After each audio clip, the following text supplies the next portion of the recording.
Magandang araw po sa aking mga minamahal na kababayan, Luzon, Visayas at Mindanao. Sa ating mga kapatid na Muslim, Assalamualaikum warahmatullahi wabarakatuh. Welcome to my vlog.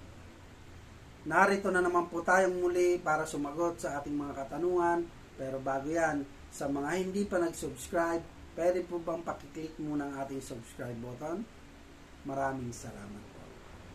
Para sa mga nanonood ng vlog natin ngayon, ang tatalakayin natin na ngayon ay tungkol sa class suspension during typhoon. Ito yung laging problema ng mga magulang tuwing may bagyo. Ito yung mga itinalakay na natin ng mga nakaraang ano. So, talakayin natin. Sa tuwing may bagyo, palagi na lang nating problema ang no classes announcement. Di po ba? Sino po ba yung mga nakakaranas ng magulang dyan? Nagigising pa tayo ng madaling araw, di ba? Titingnan kung may pasok ba o wala, no?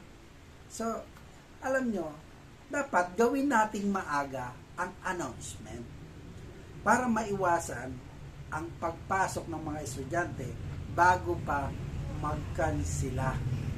Dapat, gabi pa lang, may announcement na. Either umaraw man yan o umulan, no? Suspend nyo na. May ulan man yan o araw. Diba? So, ano nga ba ang basya ng class suspension? Yellow rainfall? Orange rainfall? Kahit anong kulay pa yan. Diba? Basta malakas ang ulan, i-declare nyo na. Sino ang dapat or kanino ba nagmumula ang suspension? Sa LGU ba? Mayors, no? O Malacanang? Ay presidente? So, ganito na lang. Sa mga mayors dyan, baka pwedeng mas maaga ang announcement nyo at magbigay kayo ng consideration. Isa pa, kapag nag-announce ng class suspension, dapat all levels na yan. Dapat pati college, hindi yung high school lang sa elementary. Bakit? Pag college ba, hindi yan naulanan? Hindi sila nababasa? O hindi ba nagbabaha yung dinadaanan nila? Or waterproof ba sila? Yan ang dapat tinututukan ng mga gobyerno. Kasi tingnan yung mga may tingnan yung mga mahal kong mga kababayan. No? Ako kasi, magulang din ako. Nag-aantay ka sa tuwing umaga na, ano ba to? Magsususpende ba sila ng klase?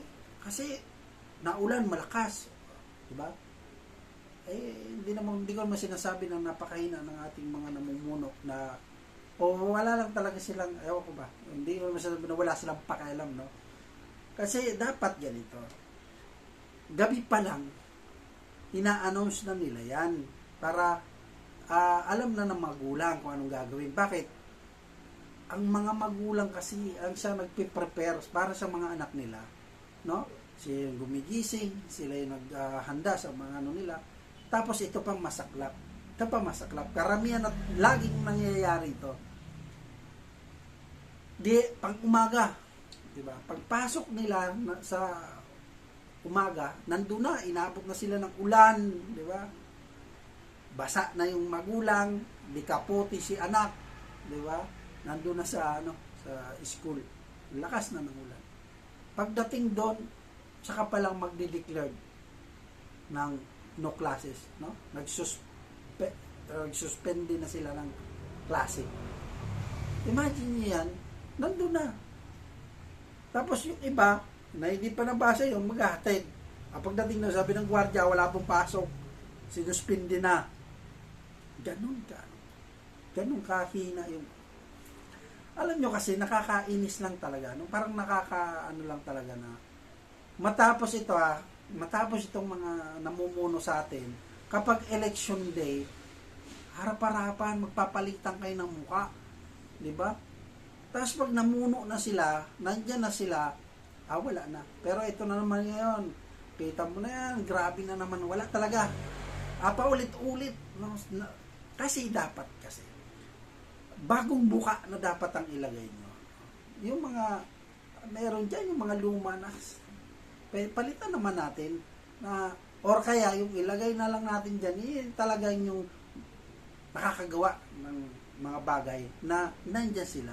Ibig sabihin, sila pala ulit ang iboto natin, pero yung mga wala ng yung mga walang malasakit dyan, wag na natin iboto. Alam nyo, paulit-ulit na lang kasi at sila, wala rin naman nagagawa, di ba?